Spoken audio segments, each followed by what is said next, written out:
ఈనాడుతో కూడా హెల్ప్ చేశారు. 42 మంది ఎమ్మెల్యేలను బలి చేస్తున్నారు అని. అంటే ఎందుకు నిజంగా కూడా వైసీపీలో ఆ తిరుగుబాటు వస్తుందా? ఎట్లా ఎమ్మెల్యేలు మారుస్తారు అది అని రకరకాలు వస్తున్నాయి. నిజంగా కూడా తిరుగుబాటు వస్తుందా పార్టీలో? వైసీపీలో తిరుగుబాటు వస్తుందా అంటే డెఫినెట్ గా వస్తుంది. ఎందుకంటే సీట్లని నిరాకరిస్తే ఎంపీలకు కానీ లేదా ఎమ్మెల్యేలకు కానీ సీట్లను నిరాకరిస్తున్నాము మీకు ఇవ్వము అని చెప్పేసి ఇప్పటికే కొన్ని సంకేతాలు పంపించారు. మంగళగిరి అంటే రాజధాని నియోజకవర్గంగా ఉన్నటువంటి మంగళగిరి, మరి అక్కడ ఆర్కే ఆ విధమైనటువంటి నిరసన, నేను పార్టీకి కూడా రాజీనామా చేస్తున్నాను అని చెప్పాడు. నిజానికి ఇంకొక కొద్ది నెలల్లో ఎన్నికలు ఉండగా తను ఒకవేళ పార్టీ నుంచి లేదా తప్పుకున్నట్లయితే పదవి కాలం పూర్తయిన తర్వాత చేయొచ్చు. కానీ ముందుగానే ఆ విధమైనటువంటి ప్రకటన చేయటం అంటే ఏమిటంటే నిరసన తెలియజేసిన తర్వాత ఇప్పుడు ఆయన ఎటు వెళ్తారు ఏమిటనేటువంటిది అది వేరే అంశం. అందువల్ల ఆ విధమైనటువంటి గతంలోనే ప్రశాంత్ కిషోర్ లేదా ఇతర బృందాలు నిర్వహించినటువంటి సర్వే ప్రకారం 10 మంది మంత్రులతో సహా 30-40 మంది ఎమ్మెల్యేలు ప్రజల నుంచి దూరం అయ్యారు, లేదా ప్రజల్లో వాళ్ళకి సరైనటువంటి వాళ్ళ పట్ల సరైనటువంటి అభిప్రాయం లేదు అనేటువంటి వార్తలు ఎప్పుడో తెలిసిందే.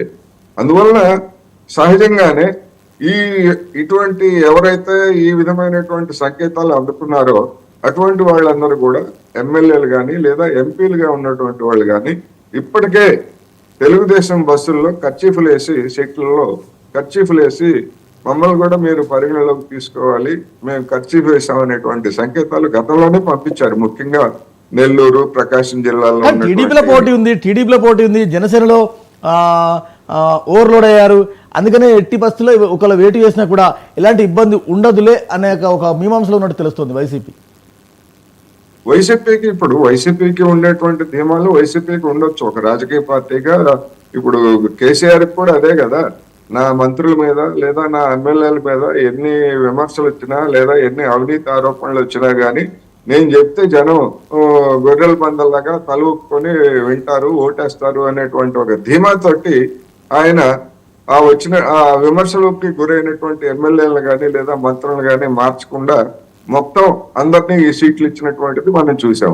ఒకవేళ అదే పరిస్థితి కనుక జగన్మోహన్ రెడ్డి గారికి ఇచ్చేట్లయితే కేసీఆర్ కి ఎదురైనటువంటి రాజకీయ ప్రతికూలతలు లేదా ప్రతిఫలాలు అదే విధంగా అవుతాయి.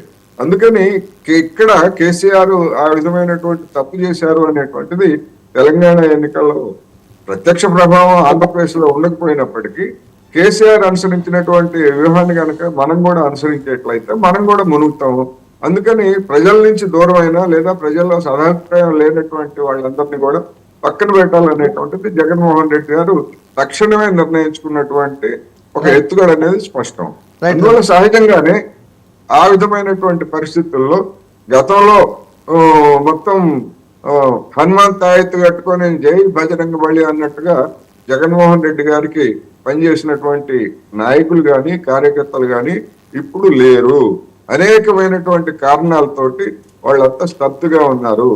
అలాంటి వాళ్ళు ఇప్పుడు తమ నాయకులకు కానీ తమ యొక్క అభిమానులకు ఎమ్మెల్యేలకు కానీ కనుక సీట్లు ఇవ్వకపోయేట్లయితే వెంటనే అది పార్టీ ఫిరాయించి ఇతర తెలుగుదేశం జనసేన కూడా మద్దతు ఇస్తారనేటువంటిది బహిరంగ రహస్యం. అందువల్ల ఆ విధమైనటువంటి పరిణామాలు ఇప్పుడు అక్కడ చోటు చేసుకుంటున్నాయి అనేది మనం చెప్పుకోవచ్చు. రైట్. గాలి వెంకటేశ్వరరావు గారు జనసేన నుంచి, అదేవిధంగా మారెడ్డి శ్రీనివాసరెడ్డి గారు టీడీపీ నుంచి, ఇద్దరు కూడా ఆంధ్రప్రదేశ్ నుంచి జూమ్లో జాయిన్ అయ్యారు. వెంకటేశ్వర గారు నమస్కారం.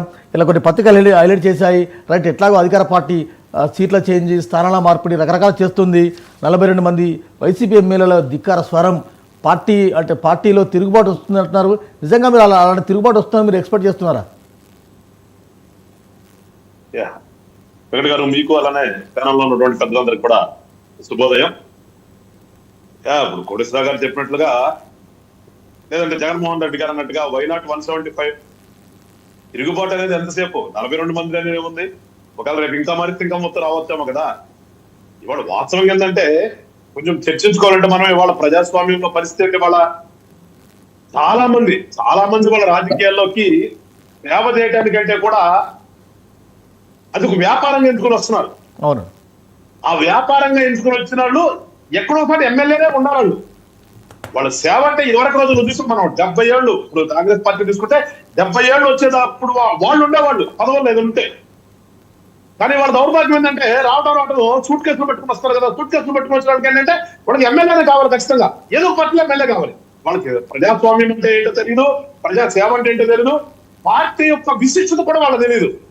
ఏ పార్టీలో అయినా నేను ఎమ్మెల్యే ఉండాలి అనే బ్యాచ్ ఉంటారు చూడండి, వాళ్ళ నుంచి ఎప్పుడు కూడా తిరుగుబాటు ఉంటుంది. ఇక్కడ కాదు అక్కడ, అక్కడ కాదు అక్కడ. కానీ ఇవన్నీ కట్టడి చేయాల్సింది ఎవరు? ప్రజలు కట్టడి చేయాలి. అందుకని ప్రజలు ఒకసారి తెలుసుకోవాలి, పార్టీ ఏదైనా కాదు ప్రజాస్వామ్యంలో ప్రజల సేవకు వచ్చే నాయకులు ఎన్నుకోవాలని చెప్తే మన పార్టీలు కాసేపు పక్కన పెడతాం. జగన్మోహన్ రెడ్డి మీద తిరుగుబాట, లేదంటే మా పార్టీ మీద తిరుగుబాటు, ఇంకో పార్టీ మీద తిరుగుబాటు కూడా ఒకసారి మనం పొద్దున్నే కొంచెం వ్యవస్థగా మనం మాట్లాడేటప్పుడు కానీ, కొంచెం విఘ్నత కలనాలు మాట్లాడేటప్పుడు కానీ ప్రజలకి తెలియజేయాల్సింది ఏంటంటే ఈ సోకాల్డ్ సూట్ కేసు బ్యాచ్లు ఎవరైతే ఉన్నారో వాళ్ళని ఉండడం కూడా రాజకీయాల్లో. అప్పుడు మాత్రమే ప్రజలకు మంచి జరుగుతుంది, రాష్ట్రానికి మంచి జరుగుతుంది. ఇవాళ లేకపోతే ఒక పార్టీ నుంచి ఒక పార్టీ, ఆ పార్టీ ఏదో మాకేమైతుందని చెప్పేసి కళ్ళు మూసుకుని కూర్చుంటే వాడిపోయారు అనే భావన కాదు కదా ఇక్కడ కావాల్సింది. ఇక్కడ ఒకసారి 5 సంవత్సరాలు ప్రజలు ఒక అధికారం ఇచ్చారు మీకు. ఎందుకంటే మనకి వెనకటి రాజరికం అండి, రాజరికాలు పోయిన తర్వాత ప్రజాస్వామ్యం వచ్చింది. ఈ ప్రజాస్వామ్యంలో అప్పుడున్నటువంటి ఈ జమీందారీ వ్యవస్థ కూడా విలీనం చేసుకుని ప్రజాస్వామ్యం కింద ఒక రాజకీయ మనకు ఉన్నటువంటి రాజ్యాంగానికి బద్దుపడి ఒక ప్రభుత్వాలు ఏర్పడ్డాయి. ఈ ప్రభుత్వాలు అంటే అప్పుడు రాజు నియంత్రణ ఉండేది కాబట్టి ప్రజలు పరిపాలించుకోవడం, ప్రజల చేత ఎన్నుకోబడినటువంటి ప్రభుత్వంలో ఉన్నటువంటి ఈ క్యాబినెట్ వాళ్ళు అందరూ కూడా పరిపాలన చేయాలి. ఎందుకంటే ఎక్కడ కూడా ఇండివిజువల్ గా నాకు నేను చేసుకున్నా అని వాళ్ళు ఇచ్చే డబ్బులన్నీ కూడా వెంకటేశ్వర గారు ఓకే ఓకే అది ఓకే కానీ వాళ్ళ టీడీపీలో కానీ వైసీపీలో కానీ మీ దగ్గర అంటే పోటీ చేసే వారి సంఖ్య కూడా పెరుగుతుంది కదా, ఓవర్ఫ్లో అయిపోయారు కదా. అంటే వైసీపీలో వచ్చిన తిరుగుబాటు మీ పార్టీలో ఎందుకు రాదని, టికెట్ రాకుంటే ఎందుకు రాదని మీరు అనుకుంటున్నారు? అదే వాళ్ళ చైతన్యం మరిగింది ప్రజల్లో. నేను చెప్పాడు ఏంటంటే కొంత బ్యాచ్ సూట్ కేసులు బ్యాచ్ అయితే, కొంత బ్యాచ్ ఏంటంటే వాళ్ళ కుర్రాళ్ళు కూడా ప్రజాసేవ చేయాలి, రాజకీయాల్లోకి రావాలి అని ఆలోచించే వాళ్ళ చైతన్యం ఎక్కువ బాగా జనం వస్తున్నారు. వచ్చినప్పుడు ఖచ్చితంగా సీట్ల దగ్గర కొట్లాట ఉంటుంది, సీట్ల దగ్గర కొట్లాట లేకుండా ఉండదు, అసమ్మతి లేకుండా ఉండదు.